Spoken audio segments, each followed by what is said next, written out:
Ready for another deep dive into the universe? Always. Awesome. Today, we're strapping on our spacesuits and heading straight into the search for exoplanets, those fascinating worlds beyond our own solar system. You sent over some intriguing excerpts from NASA's exoplanet page. So let's unpack what's new with these distant cosmic cousins of ours. I have to say, even just thinking about billions of planets out there sends my mind into a cosmic spiral. And billions might be underselling it, honestly. Scientists estimate there could be 100 billion planets in our galaxy alone. 100 billion. So we're talking more planets than stars. You got it. That's just mind-blowing. Okay, before we get too lost in the vastness of space, let's start with the basics. What exactly do we mean when we say exoplanet? Simply put, it's a planet outside of our solar system that orbits a star, kind of like how Earth orbits the sun. Right. So our sun has its own little planetary family, but other stars have their own systems too, and those are the exoplanets. Exactly. Okay, that makes sense. Now, when we talk about exoplanets, it's not like one size fits all, right? Yeah. Our solar system has gas giants, rocky planets, ice giants. What's the variety like out there? What are we finding? You could say it's like opening a cosmic grab bag. We've got these massive gas giants, some even bigger than Jupiter, and, get this, some are so close to their stars they practically skim the surface. Whoa, talk about a close call. What else? Then you've got your Neptune-like planets and what we call super-Earths. Super-Earths. Yeah, they're rocky planets, but larger than Earth and smaller than Neptune. And yes, we've even found planets that seem to be similar to Earth terrestrial planets, as we call them. So are we talking about planets that could potentially support life? Is that what we're getting at here? Well, that's the million-dollar question, isn't it? Whether any of these terrestrial exoplanets actually harbor life, that's something we're still trying to figure out. Okay, so we're on the hunt for life as we know it, or maybe even life as we don't know it, which is a pretty wild thought in itself. Speaking of wild, I read about something called lava worlds, and even planets with the density of styrofoam. This sounds way more exciting than any science fiction I read growing up. Yeah. It's true. Sometimes reality is even stranger than fiction. Some of these planets are truly mind-boggling. We're talking planets covered in seas of molten lava. Okay, scratch those off the list of potential vacation spots. Right. And then there are these incredibly low-density planets. So, like, if you took a chunk of one, it would practically float away? Well, not quite, but you get the idea. And we've even found the remnants of planets orbiting their dying stars. So, like, cosmic graveyards? In a way, yes. And it gives us a chilling glimpse into the eventual fate of our own solar system. But, hey, let's not get ahead of ourselves. We've got plenty of time before our sun decides to call it a day. True. For now, I'm more curious about how scientists even begin to find these exoplanets in the first place. It's got to be like finding a needle in a cosmic haystack. It's a massive undertaking, that's for sure. But scientists are incredibly resourceful. They've developed some pretty ingenious methods for tracking down these distant worlds. Okay, I'm intrigued. Spill the cosmic tea. How do they do it? Well, one way is by looking for these tiny, almost imperceptible wobbles in a star's movement. Wobbles, like the star is doing a little dance. In a sense, yes. It's all about gravity, you see. Right, gravity, the cosmic glue that holds everything together. Exactly. And while a planet's gravity is minuscule compared to its star, it can still exert a slight pull, a gravitational tug, if you will. And that tug causes the star to wobble ever so slightly, like a spinning top about to topple over. Okay, so scientists can actually detect planets just by observing these subtle wobbles in their stars. That's incredible. It's pretty remarkable, isn't it? It's all about reading between the cosmic lines. But that's just one method. There are others, too. Okay, you're killing me here. Yeah. Tell me more about these other techniques for hunting down exoplanets. I'm hooked. All right. Another one involves looking for slight dips in a star's light. Imagine this. When a planet passes in front of its star, from our perspective here on Earth, it blocks out a tiny, tiny fraction of the star's light. It's like a mini eclipse, a cosmic blink, if you will. Okay, that makes sense. I can picture that. Right.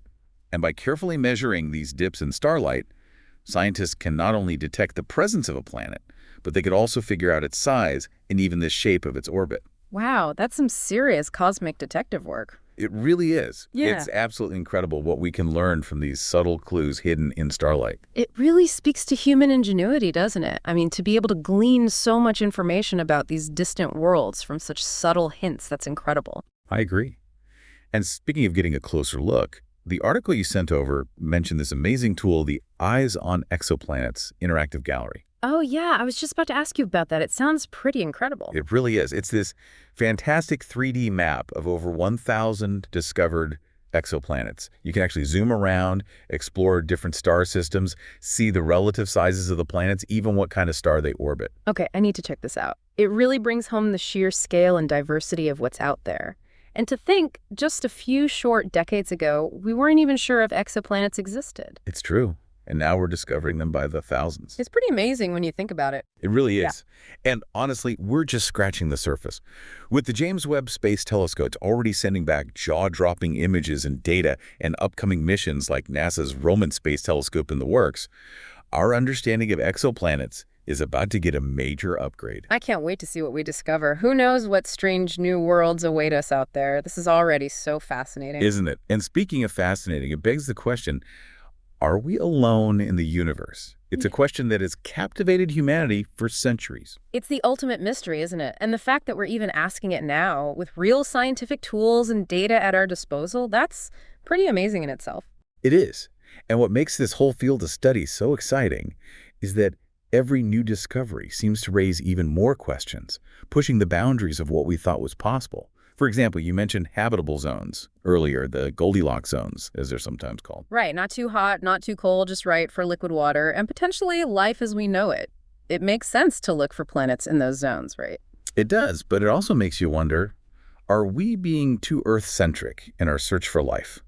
What if our definition of habitable, of what it takes for life to exist, is just too limited, too based on what we know from our own planet? So we're talking about life as we don't know it. That's a pretty mind-blowing concept. It is. What if there are planets out there where life has found a way to thrive in conditions we wouldn't even consider? Maybe instead of relying on liquid water, life on other planets has found ways to exist with different solvents. Different solvents. Like what? Well, for example, on Saturn's moon Titan, there are lakes and rivers, but they're not filled with water. They're filled with liquid methane. Okay, you're blowing my mind right now. Liquid methane. So you're saying there could be life out there that's basically swimming in rocket fuel. Well, it's not quite that simple, Yeah. but it does make you wonder, right? What if life has found ways to exist under completely different temperature and pressure conditions than we're used to? Conditions we might even consider extreme. Okay, yeah. Extreme is putting it mildly. But I see your point. It's limiting to assume that life out there has to follow the same rules as life on Earth. Exactly. Our search for life beyond Earth needs to be as broad and imaginative as the universe itself. We need to be prepared to be surprised. I love that. Be prepared to be surprised. I think that's a fantastic motto for anyone interested in space exploration. Well, this has been an incredible deep dive. It has. Thinking about the sheer number of planets out there and the possibility of finding life that's completely different from anything we've ever imagined, it really makes you appreciate the wonders and mysteries of the universe. I completely agree. And, you know, it makes you wonder. Makes you wonder what else is out there, what other secrets the universe is holding back. Right. It's humbling and exhilarating at the same time. Makes our little blue planet seem even smaller in comparison. But I think that's part of what makes space exploration so captivating, don't you think? It's that constant sense of discovery, of pushing the boundaries of what we thought we knew. Absolutely. It's about challenging our assumptions and embracing the unknown. Who knows? Maybe someday we'll find definitive proof that we're not alone in the universe. And maybe that life will be stranger and more wonderful than we could have ever imagined. Well, I think that's a pretty great note to end on a universe of possibilities waiting to be explored. Thanks for joining me on this incredible deep dive. Until next time, keep looking up and never stop questioning. Always a pleasure.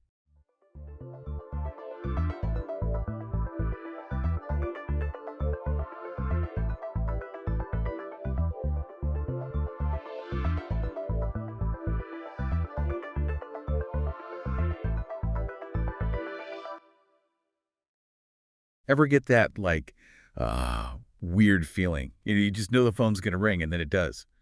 Or maybe you walk into a place and it feels strangely familiar, even though you know you've never been there before. Yeah. Today we're going deep into that kind of stuff, diving into the world of parapsychology.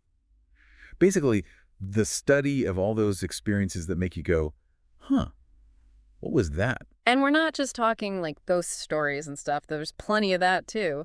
Yeah. This deep dive, we're looking at the Wikipedia article on parapsychology, and it's, well, a whole century of people trying to study this paranormal stuff. With science, right? Yeah, seriously, trying to bring like actual scientific rigor to it.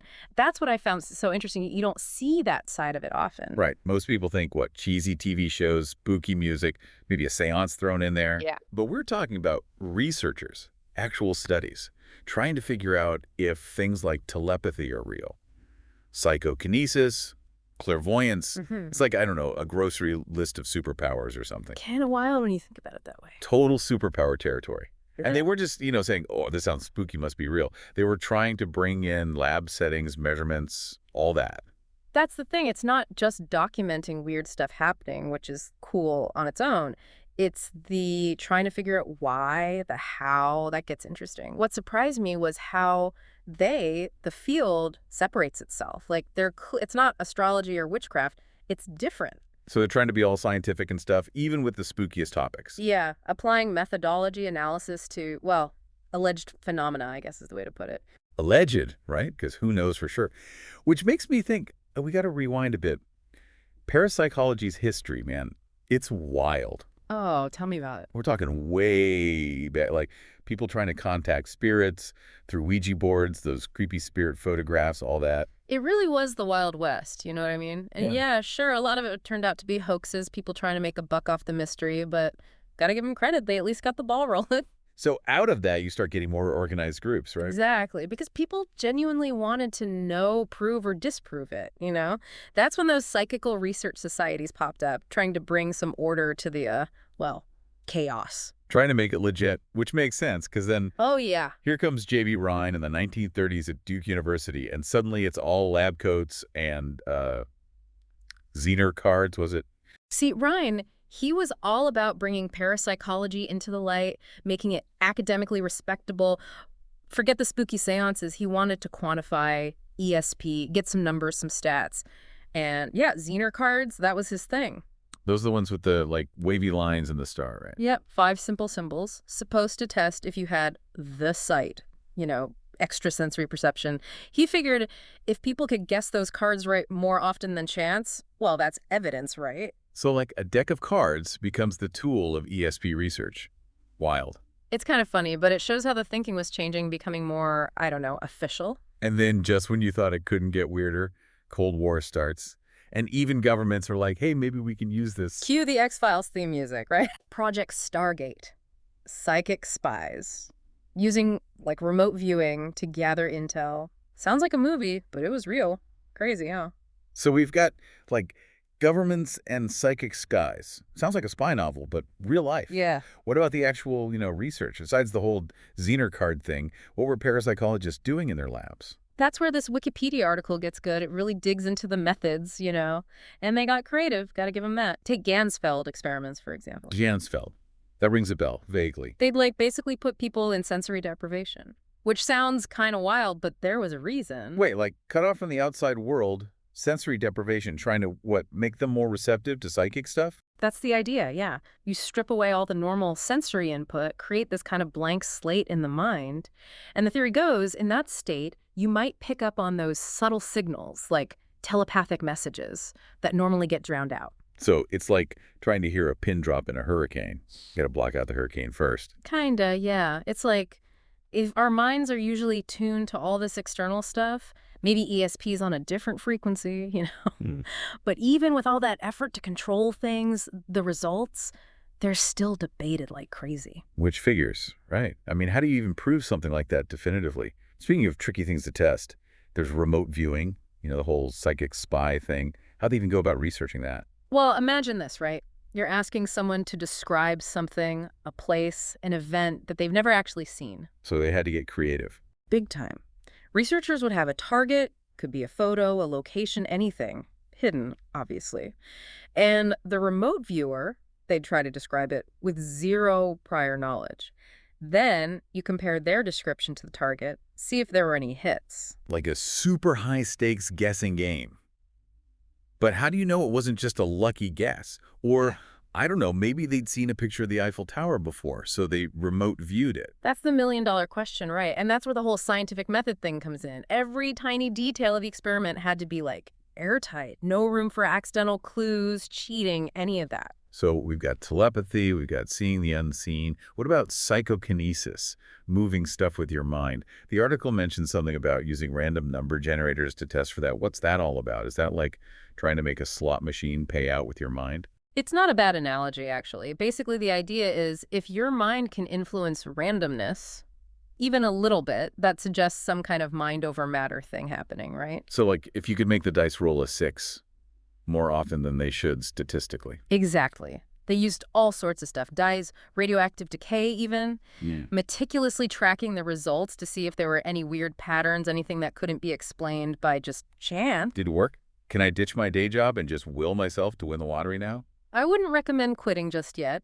Some studies, they'd see these little tiny deviations from pure chance, but nothing conclusive. It's like, imagine trying to weigh a feather on a scale while there's an earthquake happening. So much noise, hard to tell what's real. So it's still up for debate whether those tiny blips are psychokinesis or just, the universe messing with us. The ultimate, is it or isn't it? Pretty much.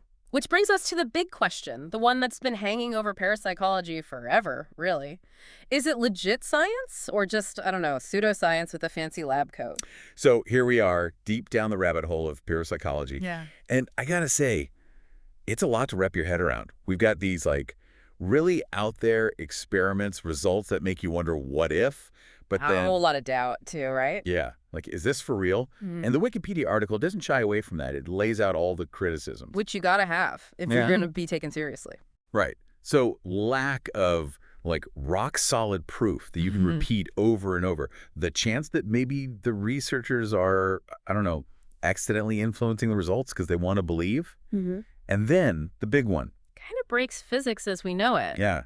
You can't just toss out centuries of scientific knowledge. The article even used the example of, if telepathy is real and it's really signals going from one brain to another, there's got to be something carrying that information, some kind of energy we haven't discovered. Exactly. Critics are basically like, for this stuff to be true, our whole understanding of how the universe works, physics, biology, maybe even what our minds are, needs a major do-over. That's a tall order. To say the least. But there's another side to this whole debate, and it's the one I find myself coming back to. The fact that even with all the skepticism, you've still got scientists, real scientists, who are like, nope, there's something here worth studying. It's more about, okay, even if we can't explain this with ghosts and ESP and all that, these experiences still tell us something about us, about how our minds work, even when they're not working the way we think they should. So it's less about proving the paranormal, more about understanding why people experience it, even if there's a perfectly normal explanation. Exactly. They call it anomalistic psychology. It's a whole branch of psychology, like take a haunted house, right? Instead of trying to catch the ghost, they might be more interested in the house itself, how the layout, the sounds, even the stories we tell about it can make people feel like there's a ghost. So our brains are kind of playing tricks on us based on all these other factors. In a way, yeah. It's the interplay of psychology, our senses, what we believe, our culture, all mixed together. See, now that's fascinating. Whether you believe in the paranormal or not, it means there's still so much we don't know about how our own minds work. And that's what gets me, honestly. This whole deep dive, if anything, it shows that human consciousness, what we can perceive, what we think we perceive, it's a wide open frontier. It's the more you learn, the more you realize we're just scratching the surface. This deep dive, I've got to admit, more questions than answers for me now. But isn't that the best kind of exploration? It kind of is. Opens up possibilities. So if you're anything like me and this sparked your curiosity, go check out the Wikipedia article on parapsychology. You might be surprised. And until next time, happy diving.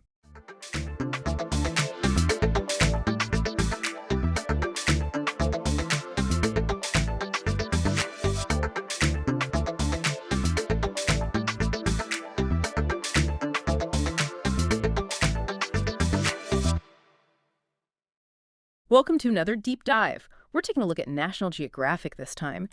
You sent over this really interesting Wikipedia article all about it. I've got to say I'm pretty excited to explore this one. What makes National Geographic so iconic? Well, it's really fascinating to see how it went from a small academic journal to, like a global phenomenon. Yeah. And Yeah. I think their journey is a really powerful example of how a publication can adapt and evolve over time, Yeah. especially over, well over 100 years, right? Absolutely. So let's rewind all the way back to the beginning. 1888, just 9 months after the National Geographic Society was established. What was it like in those early years? I mean, I think a lot of people would be surprised to hear that National Geographic wasn't always photographs. Yeah.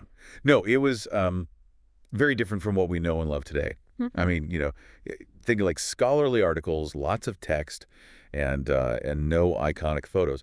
It wasn't until 1905 that they started incorporating photography, Wow. and that's when things really took off. That's interesting. It's almost impossible to imagine National Geographic without, those stunning visuals. What prompted that change in 1905? But Alexander Graham Bell, he played a key role in the society at that time, Right. and he was a strong advocate for using what he called dynamical pictures. He believed in photography's power to capture movement and energy, and saw it as a perfect way to bring the world to life for readers. So these dynamical pictures, it wasn't just like, static images like posed portraits or landscapes. It was about conveying a sense of action and kind of like immediacy, being in the moment. Exactly. It was, it was a revolutionary approach at the time Yeah. to visual storytelling, Right. and it completely changed the trajectory of the magazine. Interesting. And speaking of revolutionizing things, in the 1930s, National Geographic was an early adopter of color photography, which was still a relatively new technology at the time. I mean, can you imagine seeing those vibrant colors, for the first time in a magazine when color photography was still so rare? I mean, do you think that contributed to their success? Oh, without a doubt. I mean, it allowed them to showcase the world's beauty in a whole new way Yeah. and really immerse readers in the stories they were telling. They weren't afraid to embrace innovation, to kind of push the boundaries of visual storytelling, and that really helped them stand out from other publications. Mm-hmm. And this brings us to Louis Martin, a photographer and writer for the magazine. He had this brilliant idea in the mid-1930s. He suggests using the smaller 35mm Leica cameras. This was a bold move away from the bulky cameras with heavy glass plates that were the norm at the time. What was the impact of that shift? Well, it was a game changer. I mean, think about it. It freed photographers to move, more easily and capture those more spontaneous shots. So this move toward, kind of a more agile and immediate style of photography, it helped define the iconic look and feel of National Geographic as we know it today. It's fascinating how seemingly small decisions can have such a ripple effect, influencing not just the magazine, but the entire field of photography. Speaking of iconic photos, we can't forget the Afghan girl portrait. Steve McCurry captured it back in 1985. Right, that image is just etched in our collective memory. Her piercing green eyes, looking directly at the camera. It's become one of the most recognizable photographs in history. Yeah. And I think partly because of the mystery surrounding the girl's identity. It took 17 years before she was finally located. It's remarkable how a single photograph can capture the world's attention and, spark such curiosity. I mean, it speaks to the power of imagery to really connect with us on a deeper level. Yeah. Emotionally. Now, National Geographic isn't just about photography. Their map supplements have been, a beloved feature since 1915. Yeah. They're so influential, they've even been used by the U.S. government. Oh, yeah. President Roosevelt had a map room in the White House that was filled with National Geographic maps. And there's even a map in the Winston Churchill Museum in London showing, his markings from the Yalta Conference. That's incredible. It really speaks to the level of trust people placed in National Geographic's accuracy and detail. They weren't just casual reading, material. They were tools used by world leaders. Absolutely. And that trust was earned through, decades of meticulous research, exploration, and a commitment to presenting a balanced view of the world. Now, speaking of a global view, National Geographic has a remarkably vast reach, wouldn't you say? They sure do. They're published in so many different languages, which is a testament to their commitment to reaching audiences worldwide. Do you have any insights into how they managed to connect with so many diverse cultures? I mean, it's got to be more than just translating the words. Well, they publish in 29 different languages. Wow. Which is a logistical feat in itself. But what's really interesting is how they tailor their content to those specific audiences. For instance, the Chinese and Persian versions don't even feature the English National Geographic logo. Oh, wow. They use the magazine's name in the local language. Yeah. And it's a real effort, to create a truly localized reading experience. That level of attention to detail is impressive. They're not just translating the words, they're adapting the entire presentation to resonate with different cultures. Exactly. It's a deep dive into localization, which is, key to building genuine connections with readers, Yeah. all around the globe. And all this incredible work, the photography, the storytelling, the global reach, has earned them some pretty well-deserved recognition. Yeah. Speaking of recognition, they've won a ton of awards. 25 National Magazine Awards. That's quite a feat. Oh, their trophy cabinet is certainly full. They've won awards for their writing, their photojournalism, and their overall excellence. It's really solidified their status as a leading force in the magazine world, and they've also been consistently recognized by the American Society of Magazine Editors. Yeah. Further highlighting their influence and impact, on the industry as a whole. It's amazing to see how they've managed to maintain such a high level of quality and relevance for so long. However, in a media landscape that's changing so rapidly, especially for, print media, National Geographic has had to make some difficult decisions recently, wouldn't you say? Unfortunately, yes. Yeah. In 2023, they shifted to an entirely freelance-based writing model, Oh, wow. which, is a sign of the times for print publications. Yeah. And sadly, they also announced that they would stop U.S. newsstand sales in 2024. It's a tough reality for a magazine so, Yeah. so ingrained in print. It does make you wonder about the future of print media in an increasingly digital world. But then they have such a robust digital presence, and their commitment to visual storytelling seems, perfectly suited for online platforms. Yeah. Their social media presence is it's impressive, especially on platforms like Instagram. And their website is just, it's a wealth of content. It seems they're embracing the digital evolution, which, might just be the next chapter in their fascinating story. It's definitely a pivotal moment for them. However, before we get ahead of ourselves, we need to address something crucial. National Geographic has a complex history. Yeah. And part of that involves acknowledging some missteps, wouldn't you say? Absolutely. We can't discuss National Geographic without addressing the criticisms they faced regarding, their portrayal of different cultures, particularly in their earlier years. It's an important part of understanding their evolution as a publication. And they have taken steps to address those criticisms, haven't they? Yes, in 2018, editor Susan Goldberg publicly acknowledged the magazine's past shortcomings, stating that their coverage had been, at times insensitive and even racist. She spoke about how they often overlooked, the stories of non-white Americans and presented other cultures through a lens that reinforced harmful stereotypes. It takes courage to confront those, difficult truths, but it's an essential step towards accountability and growth. Recognizing past mistakes is crucial for any institution aiming to be more inclusive and responsible. It's a reminder that even iconic institutions need to continually reflect on their practices and strive to do better. Now, let's move on to some of the groundbreaking moments in National Geographic's history. That sounds like a great place to pick up in part 2 of our deep dive. Hashtag TTS The Deep Dive, episode 2025, So 216, part 2 of 3. Yeah, it is fascinating to think about, how our perception of the world and its cultures changes over time. I mean, what might have been considered, groundbreaking or acceptable decades ago could be viewed as problematic today. That's an important point. It reminds us that we need to be mindful of the narratives we encounter and consider their impact on different communities. Exactly. It's a call for critical thinking and a reminder that we're all on a continuous journey of learning and unlearning, right? Well said. So let's delve into some of those groundbreaking moments you mentioned. The Wikipedia article lists a ton of, I guess you can say, firsts for National Geographic, starting with their very first issue back in 1888. Right. What did that inaugural issue look like? It was a modest start, just 24 pages long, costing a mere 50 cents. It featured an introductory address by the magazine's president, Gardner G. Hubbard. Okay. But no photos. Can you imagine a National Geographic without photos today? It's hard to fathom. So when did photography enter the picture, so to speak? Their first published photo of like an actual scene, right? It Yeah. was in 1890, an image of Herald Island in the Arctic, taken from a ship. Oh, wow. It, it might seem like a simple image now, but it marks the beginning of their visual legacy. And that legacy really took off when they embraced color photography in 1914.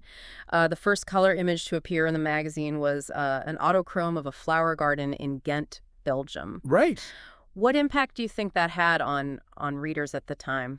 I mean, it must have been a revelation to see those, vibrant colors in a magazine when, color photography was still in its infancy. Yeah. It was a bold move that showcased their commitment to, to innovation and pushing the boundaries of visual storytelling. And that same year, they also published their first article written by a woman, Eliza R. Sidmore. It's titled Young Japan. So they were breaking new ground, not just visually, but also in terms of diversifying their voices. What was the article about? It offered a glimpse into the lives of young people in Japan, a culture very different from what most American readers would have known at the time. Right. And Sidmore also took the first photograph by a woman for the magazine, an image of a young Japanese boy watching a hen and her chicks. It's amazing to see how they were expanding their scope and perspectives even in those, early years. Now, taking a dive into a completely different world, their first natural underwater photos appeared in 1926, depicting a hawkfish in the Florida Keys. Yeah, those photos captured by Charles Martin and W.H. Longley, they brought a whole new realm into focus for readers, Yeah. revealing the beauty and wonder of this hidden world. It was another example of them using new technology to explore uncharted territory, literally and figuratively. And just a few years later, in 1930, Melville Bell Grosvenor took to the skies to capture the first published natural color aerial photographs. Right. What else is the subject? The Statue of Liberty. I mean, imagine seeing that iconic landmark from above in full color for the first time. It was a breathtaking new perspective made possible by, by the advancements in aerial photography. It's incredible to think about how photography was transforming our view of the world, from the depths of the ocean to the heights of the sky. Now, the adoption of 35mm film in 1938 had a huge impact on their photography. Do you think it changed the style of their images? Absolutely. Bob Moore's photos of Austrian dancers, published in the April 1938 issue, were the first to utilize Kodak's Kodachrome film. This new film stock with its vibrant colors and fine grain will become a staple for National Geographic photographers for decades to come. And then in 1959, they make a design change that seems obvious now, but was revolutionary at the time. They put a photograph on the cover. Right. Their first cover photo, captured by B. Anthony Stewart, depicted the 49-star flag of the United States, celebrating Alaska's recent statehood. It was a simple yet powerful image that ushered in a new era of visual storytelling for the magazine. It's amazing how such a seemingly small change can have such a big impact. It's a reminder that sometimes the most innovative ideas are the simplest. Now, beyond photography, National Geographic also played a role in significant scientific discoveries. Right. In 1960, Louis and Mary Leakey's discovery of Zinjanthropus shook the world of paleoanthropology. Yeah, their findings, published in National Geographic, revealed a man-like species over 1.75 million years old. It was a game changer in the field, providing invaluable insights into human evolution. And that wasn't their only contribution to our understanding of the natural world. In 1961, they began funding Jane Goodall's groundbreaking work on chimpanzees in Tanzania. Right, Goodall's research at Gumby Stream Park revolutionized our understanding of chimpanzee behavior and their complex social structures. Her work, which continues today, has had a profound impact on conservation efforts. And then in 1963, Jim Whittaker, on a National Geographic-supported expedition, became the first American to summit Mount Everest. Yeah, that was a moment of national pride, a testament to to human ambition and endurance. Right. Whitaker's achievement captured the world's attention and inspired countless others to push their own boundaries. And speaking of pushing boundaries, in 1967, Dion Fossey, also with support from National Geographic, began her long-term study of mountain gorillas in Rwanda. Right. Fossey's work, like Goodall's, was groundbreaking. Living among the gorillas, she documented their behaviors in unprecedented detail and really raised awareness of the threats they faced from poaching and habitat loss.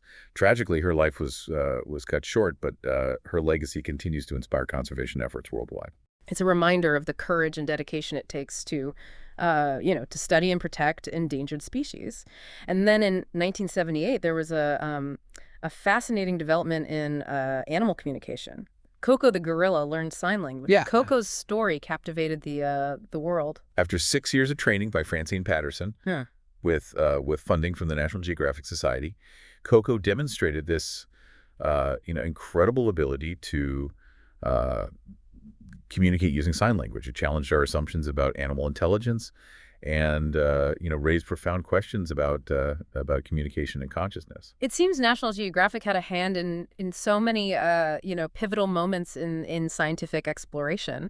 And recently they partnered with James Cameron for his 2012 dive to the Mariana Trench, the deepest part of the ocean. Yeah, Cameron's dive in the Deep Sea Challenger was a remarkable feat of engineering, and a testament to our ongoing quest to explore the unknown reaches of our planet. Wow, that's quite a run through some of their most significant contributions. It's inspiring to see their involvement in so many different areas of exploration and discovery. Their history is full of innovation, a commitment to capturing the world's wonders, both big and small. Absolutely. Now let's shift our focus to their contributions to cartography. They've been publishing maps for over a century. Right. And their impact on this field is undeniable. Their map-making legacy is it's truly remarkable. Yeah. It all began in 1889, just a year after the magazine's first publication, with their first ever map supplement. Do you know what that first map depicted? It was a fold-out map of the Meadow Creek Mountains in Tennessee. Okay. Stretching along the French Broad River all the way to Asheville, North Carolina, a very specific region, quite different from the world maps they're known for today. Interesting. So they started with a more localized focus before branching out to the world. It seems so. And just a few months earlier, in their April 1889 issue, they published their first ever photograph, which was actually an image of a topographic relief map of Africa. So right from the start, they were intertwining photography and cartography to present a more complete view of the world. Exactly, and their commitment to map making continued to evolve. In 1890, they published their first map of a hurricane, a drawing depicting the path of the devastating September 1888 Atlantic hurricanes. So they were pioneers in weather mapping as well. I never knew that. Yeah. It must have been groundbreaking at the time to be able to visualize, the movement of these powerful storms. And then in 1891, they published their first color map, a vibrant depiction of South America. It sounds like they were always looking for ways to make their maps more engaging and informative. From those early maps to the incredibly detailed ones they produce today, National Geographic has clearly played a significant role in how we view and understand the world. Their maps have been used by everyone from explorers and scientists to policymakers and everyday people, trying to navigate the world. They've become a vital tool for understanding geography, history, and the interconnectedness of global cultures and environments. And their commitment to cartography, along with their stunning photography and engaging storytelling, has made them a true cultural icon. Absolutely. National Geographic's legacy is one of exploration, discovery, and a deep appreciation for the wonder of our world. Now let's talk about their global reach. Expanding beyond the English-speaking world was a natural progression for a publication so dedicated to exploring diverse cultures. # TTS The Deep Dive episode 2025 0216 part 3 of 3. It really is remarkable how they've managed to connect with people from all over the globe. When did they first start publishing National Geographic in languages other than English? Their first international edition began in 1995 with a Japanese edition. Okay. And it was a significant milestone, Yeah. Opened the door to a much wider audience. That must have been quite an undertaking adapting, such a visually rich magazine for a completely different language and culture. How many different language editions are there now? Well, right now, they publish in 29 different languages. Mm-hmm. And it speaks volumes about their commitment to making their content accessible to people from all walks of life. Mm-hmm. 29. That's an incredible reach. Are there any particularly, unique examples of how they've adapted the magazine for different cultures? Well, the Chinese and Persian editions stand out. I mean, they don't even feature the English National Geographic logo. Yeah. Instead, they use the magazine's name in the local language, which is it's a thoughtful touch that demonstrates a deeper understanding of cultural nuances. It's not just about translation. It's about creating an experience that feels tailored to each specific audience. Exactly. It's about fostering a sense of connection and shared experience, regardless of language or background. And that, I think, is at the heart of National Geographic's, mission to inspire people to care about the planet and its diverse inhabitants. Well said. Now, we've talked a lot about National Geographic's, evolution in print, but the media landscape has changed dramatically, with the rise of digital platforms. How has that impacted their global reach? Well, unfortunately, several language editions have been discontinued over the years, largely due to the decline of print media Right. and the shift towards digital consumption, which is it's a trend that's affecting publications worldwide. Yeah, And National Geographic is no exception. that's understandable, albeit a bit disheartening. It sounds like they're still committed to reaching a global audience, even if it means adapting their approach. Absolutely. Their digital presence is it's vast with their website and social media platforms offering content in numerous languages.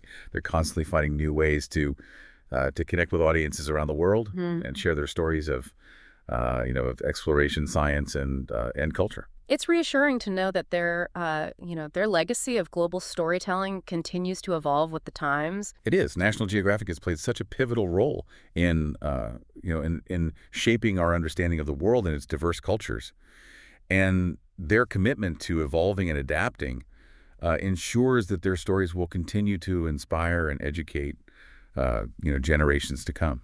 This has been such a fascinating deep dive. We journeyed through over a century of National Geographic's history, from its humble beginnings as a scholarly journal to its, global impact as a multimedia powerhouse.